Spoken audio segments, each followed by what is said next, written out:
Olá pessoal, tudo bom? Nós vamos para a nossa última aula de vetores aqui. Na aula passada nós vimos ali o conceito de vetor, né, o conceito de vetor, as características de um vetor, de possuir ele direção, sentido e intensidade, operação de vetores, né, soma de vetores colineares a 0 grau e a 180 graus, soma de vetores em ângulo, utilizando a regra do paralelogramo, né, e a lei dos cossenos. Tá? A diferença de vetores também em ângulo, e nós já analisamos algumas composições de movimento, por exemplo, lá duas atividades relacionadas à composição de velocidades. Lembra lá, na subida da escada rolante correndo e num barco que atravessa um rio de margem a margem, tendo, né, a velocidade do barco e a velocidade de correnteza do rio.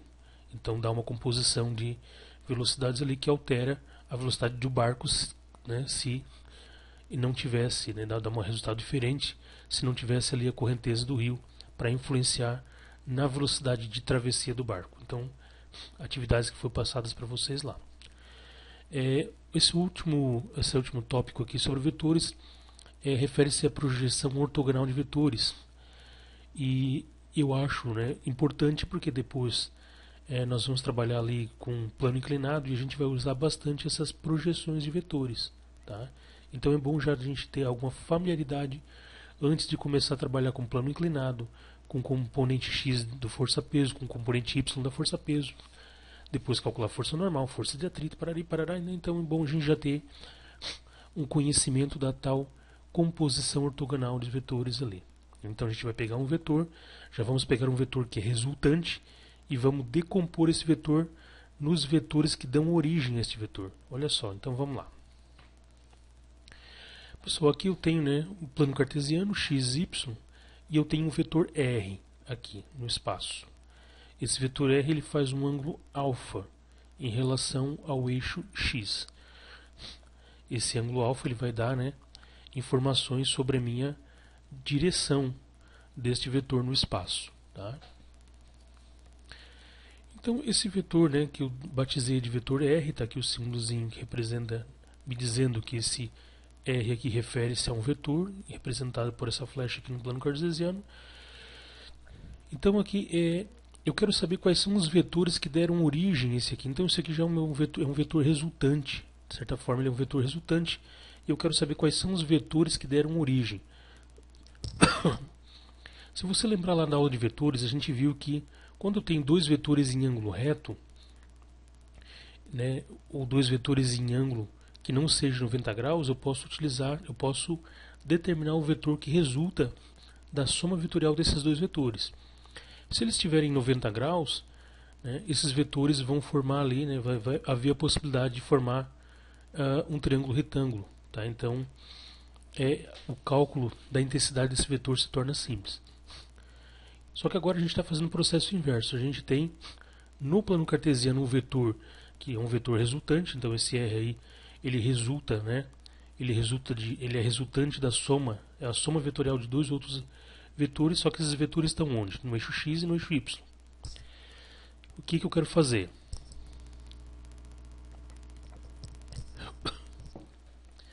Eu quero determinar quais são esses vetores que deram origem ao vetor R. Então aqui, pessoal, a primeira coisa, então esses vetores que dão origem ao vetor R eu vou chamar de projeção ortogonal. Então eu vou ter uma projeção desse vetor R no eixo Y e vou ter uma projeção desse vetor R no eixo X. É como se fossem sombras desse vetor. Se eu tivesse uma lanterna aqui, eu teria uma sombra desse vetor no eixo Y. Se eu colocasse uma lanterna nesta posição aqui, eu iria obter aqui a sombra do vetor R no eixo X. Por isso que se fala projeção, a projeção de uma sombra mesmo. Essas sombras projetadas é que constituem, né, o vetor. Então vamos lá. A primeira projeção que eu tenho é no eixo Y. Então olha só, a projeção de R no eixo Y eu chamo de RY. Tá? Lembra que é um vetor também. Tá? E a projeção do vetor R no eixo X eu vou chamar de RX. Tá? Então eu tenho o RX e o RY. A soma de RY com RX me dá o vetor R. Eu estou fazendo o processo inverso. Eu tenho a soma e a partir da soma eu estou obtendo os vetores que deram origem a esse vetor R, que é o vetor Ry e o vetor Rx. Tá? Então, olha só, o vetor R é a soma vetorial de Rx com o vetor Ry. Tá? Então, Rx mais Ry me dá o vetor R. E eu quero saber, pessoal, quanto é que vale um módulo de Rx? Qual é o comprimento desse vetor? Qual é o comprimento deste aqui? Qual é o comprimento de Ry? Qual é o comprimento de Rx? Ou seja, quais são as intensidades de Rx e de Ry? É o que eu quero determinar. Para isso também eu tenho que saber a intensidade de R, o comprimento de R. Tá? Então eu tenho, a partir do vetor R, eu obtenho a componente x do vetor R, que é a projeção do vetor R no eixo x, a sombra do vetor R no eixo x, e eu obtenho também o Ry, que é a sombra do vetor R no eixo y. Tá? Então o R ele é composto da soma vetorial desses dois vetores. Beleza, então eu sei disso, que esse R é a soma vetorial de Rx mais Ry. Tá? Mas agora eu quero saber quais são as intensidades de Rx e quais são as intensidades de Ry. Se você observar aqui, pessoal, isso aqui formou um triângulo retângulo. Então já apareceu aqui na nossa projeção 90 graus para indicar que essas retas aqui, essas semi-retas aqui, composto pelo vetor R, pelo esse pontilhado aqui, e pelo vetor Rx, me fornecem um triângulo retângulo. Tá? Então, nesse triângulo retângulo formado por R, por esse tracejado aqui de lateral e por Rx, me fornece um triângulo retângulo, onde o R é a minha hipotenusa. Lembra, hipotenusa é o que está no lado contrário ao ângulo de 90 graus, o ângulo reto. E o Rx me fornece uma cateto adjacente, ele é adjacente ao ângulo alfa. Então eu determinei, coloquei aqui como sendo meu ângulo alfa. Tá? Poderia ter botado aqui também, mas eu botei aqui embaixo. Tá? Eu boto aqui porque esse alfa refere-se à inclinação de R em relação a x, uma informação referente à direção. Tá? Então eu obtive aqui um triângulo retângulo. Poderia pegar aqui também, aqui também forma um triângulo retângulo. O R com esse tracejado de cima e com Ry, que é essa flecha lilás aqui, aqui também forma um triângulo retângulo, só que o 90 graus estaria aqui em cima. Tá? Mas vamos sempre pegar embaixo. Então aqui eu tenho esse nosso triângulo retângulo. Tá? E o que é o Rx? Pessoal, o Rx é um cateto adjacente e o R é uma hipotenusa. Qual é a relação de cateto adjacente, que é o meu Rx, com hipotenusa, que é o R? É o cosseno. Então nós temos aqui o cosseno de alfa é o cateto adjacente, é o Rx, está vendo que ele é adjacente aqui, que ele sai do ângulo, dividido pela minha hipotenusa. Quem é a hipotenusa? O R. Os módulos, agora é o módulo de Rx, o cateto, o cosseno de alfa é o módulo de Rx dividido pelo módulo de R. Eu passando o R para lá multiplicando, eu vou ter que Rx é igual a R cosseno θ. Pronto, então aqui eu acho a intensidade do vetor Rx. Ele depende do R, e depende do cosseno do alfa, cosseno, do ângulo de inclinação de R em relação a x no caso aqui. Tá? Pessoal, seguindo a mesma ideia, para achar a intensidade de Ry, observe o seguinte. Esse tracejado aqui, ele tem o mesmo comprimento de Ry. Então, na verdade, o Ry eu posso botar aqui. Eu poderia pegar essa seta aqui, que é o Ry, tá? Deixa aparecer aqui meu ponteiro de desenho. Eu poderia pegar ali o Ry e botar ele aqui, Poderia botar aqui o meu vetorzinho Ry. Poderia botar aqui, trazer ele para cá e fechar, botar em cima do pontilhado e fechar aqui o meu triângulo. Tá? Agora Ry, quem é aqui? Ry agora aqui seria um cateto oposto. Oposto a quem? Oposto ao ângulo. Rx é adjacente ao ângulo. Ry está oposto, um lado oposto ao ângulo, lado contrário ao ângulo. Tá? Então, Seno de alfa é cateto oposto sobre hipotenusa. Então tá ali, ó. Deixa eu apagar aqui que ficou em cima. Seno de alfa é cateto oposto, que é o meu RY, sobre a hipotenusa, tá? Eu passando o R e multiplicando o seno alfa, eu chego que o módulo do RY, o módulo da projeção de R no eixo Y, o vetor RY, desculpa, acabei apertando ali, é R vezes seno alfa, tá? Então, o módulo de RY é R vezes seno alfa, tá? Então, módulo de Rx, módulo de Ry, a gente já vai ver uma aplicaçãozinha que vocês vão ver mais para frente lá em plano inclinado, quando a gente trabalhar com decomposição da força-peso, achar força normal, achar força de atrito num corpo que esteja no plano inclinado. Então, aquilo lá, um pouco mais para frente, já nas aplicações das leis de Newton, a gente vai usar de uma forma bem ampla essas ideias aqui de projeção de vetor, tá? Então, o comprimento do Rx é o comprimento do vetor R vezes o cosseno do alfa, cosseno alfa. O comprimento de RY, que é o RY é a projeção do vetor R no eixo Y, é R vezes seno do ângulo alfa. Certo? Então, Rx e Ry é assim que se determina, não é complicado, é uma regrinha. Tá? Obviamente que se eu passar o ângulo alfa para cá, né, aí o cateto adjacente vai estar aqui, aí é o Rx que vai lá para cima, fechar o triângulo, aí muda um pouquinho. Tá? Mas vamos considerar sempre o alfa, né, entre aqui, né, entre o eixo x e o vetor R. Então tem que sempre analisar, tá? Tem que sempre analisar onde que fecha, né, o triângulo retângulo e usar cosseno e seno e verificar se eu utilizar o cosseno, quem é que é o meu cateto adjacente e quem é que é a minha hipotenusa. Se eu usar o seno, qual o vetor que vai fazer papel de cateto oposto e qual o vetor que vai fazer papel de hipotenusa. Então tem que saber formular certinho ali, né? E tem que ter em mente as relaçõezinhas lá, que seno de um ângulo é cateto oposto sobre hipotenusa. Cosseno de um ângulo é cateto adjacente sobre hipotenusa. O que é o cateto oposto? O cateto oposto é o que está no lado oposto ao ângulo alfa lá que eu selecionei. O que é o cateto adjacente? É o cateto que está embaixo, que está saindo do ângulo, saindo lá da marcação do ângulo. Tá? Então é isso. Vamos ver uma aplicaçãozinha prática aqui, pessoal.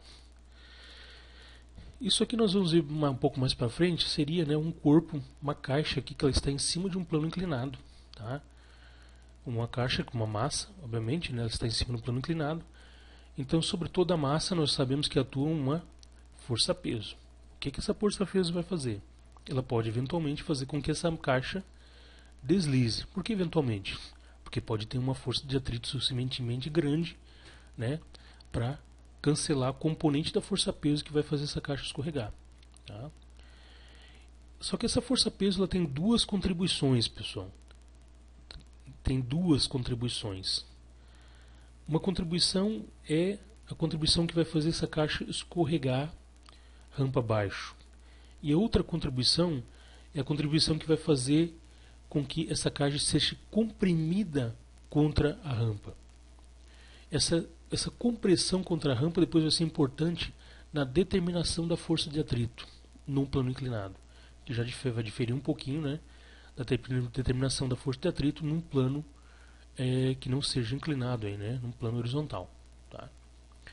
Então, que eu me deparo nisso aqui, né, eu quero saber quais são as componentes da força-peso que estão atuando nessa caixa. Quando eu me deparo, né, com uma caixinha que está no plano inclinado, a primeira coisa é traçar a força-peso, sempre para baixo. Tá? Sempre para baixo, em ângulo reto com a horizontal. Depois eu vou botar uns eixos coordenados em cima aqui, a partir do ponto central do corpo, tá? O ponto central da caixa. Então observe que o ângulo entre a força-peso, o vetor força-peso e o eixo, aqui está ao contrário, né? Está ao contrário aqui. O ângulo da força do vetor força-peso com o eixo Y, tá? Deixa eu só arrumar aqui, pelo amor de Deus. Aqui é o eixo Y, tem que tomar mais cuidado com esses errinhos aqui. Pronto, melhorou. Tá? É de 30 graus. Observe que esse 30 graus aqui é o ângulo de inclinação da rampa. Tá? Então eu tenho aqui uma semelhança de triângulos. Esse triângulo aqui, ó, o triângulo que está se formando aqui entre o vetor da força-peso aqui e aqui, é um triângulo idêntico à rampa. Tá? É um triângulo igualzinho a esse aqui, ó. Então se aqui é 30 graus, aqui também, né, vai ser 30 graus. Tá? Deixa eu apagar isso aqui. Então é o seguinte, pessoal. Eu vou ter uma projeção da força-peso no eixo Y e eu vou ter também uma projeção da força-peso, né, no eixo Y. Eu vou ter uma sombra do vetor peso no eixo Y, onde eu vou ter o PY, e eu vou ter uma sombra, digamos, se eu iluminar aqui, ó, botasse uma lanterna que iluminasse o vetor força-peso por baixo aqui, ele ia projetar uma sombra aqui no eixo Y. Então eu vou ter uma projeção do vetor força-peso no eixo X. Ou seja, nós vamos ter isso aí, PY e PX. PY, então, é a projeção do vetor força-peso no eixo Y, e PX é a projeção do vetor força-peso no PX. Desculpa, no eixo X. Certo? Então a força-peso tem duas contribuições, né? Uma contribuição aqui, uma parte da força-peso é paralela ao plano de movimento do bloco, né? Essa força-peso aqui, esse PX é o que vai fazer esse bloco deslizar para baixo. E esse componente aqui da força-peso, esse PY, é que vai comprimir o bloco contra o plano inclinado. Tá? Essa força, esse PY, ele não vai fazer muito sentido, ele não vai fazer efeito nenhum se eu desconsiderar o atrito entre o bloco e o plano. Tá? Se não tiver atrito nenhum, a única força que vai, o PY vai existir, mas ele não vai fazer nada, ele vai ser, o trabalho dele vai ser nulo. Tá? Mas o PX vai fazer com que o corpo, a caixa, desça com velocidade, né, variável, desça com movimento acelerado para baixo aqui. Tá? Então eu tenho PY e eu tenho PX. Esse PY vai ser importante depois para me determinar, né, a força normal, porque esse PY vai comprimir a caixa contra o plano inclinado. O plano inclinado vai fazer uma força de reação, né, para cima, ou seja, a força com que uma força de reação do plano, né, uma força de reação da superfície que a gente chama de força normal. Então PY comprime a superfície do plano, o plano, né, a superfície do plano comprime o fundo da caixa com uma força no sentido oposto, que vai ser chamada aí de força normal. Tá? Então PY vai ser importante quando eu for calcular a força de atrito, porque eu vou precisar calcular a força normal, ou seja, a força de compressão ali entre o bloco e a superfície do plano inclinado. E o PX vai ser a forcinha que vai, né, fazer essa caixa deslizar para baixo. Tá? Então vai chegar um momento oportuno que a gente vai trabalhar bastante lá com PX, com PY. E como é que eu vou achar o módulo de PX e o módulo de PY? Assim, PX é a força-peso, módulo da força-peso vezes seno de 30 graus. Eu já botei 30 aqui. PY é a força-peso vezes cosseno de 30 graus. E se você já conhece esse conteúdo, né, você já lembra lá, sabe que um módulo da força-peso é igual, né, M vezes G. Massa vezes aceleração gravitacional. Tá? Então o peso a gente calcula fácil. O peso vai ter sempre essa formuletinha aqui. Agora os componentes da Y e X da força-peso, o PX e o PY, vão depender aí do ângulo. Tá? Certo, pessoal? Então deixa eu só apagar aqui para deixar o material limpo. Aqui eu vou deixar porque aqui foi um errinho, né? Na hora de rodar ali eu rodei errado. Então é isso, pessoal. Aqui é uma aplicação, né, de uma decomposição ortogonal de um vetor. No caso aqui o vetor peso, eu decompus o vetor peso na sua componente y, py na sua componente x, px. Então é óbvio que quem origina a força-peso é o px mais o py.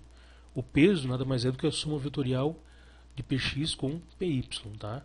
Então a partir do peso eu determinei as suas componentes que deram origem à força-peso ali, ao vetor força-peso. Interessante, tá?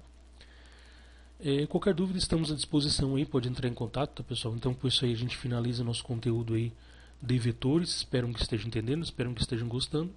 Qualquer coisa pode perguntar via WhatsApp ou lá pelo canal do Google Class, tá? Ou pelo site Mais Física, fica à vontade. Eu espero que eu tenha, né, me feito ser entendido aí, tá? Qualquer dúvida a gente se fala aí. Tchau, pessoal.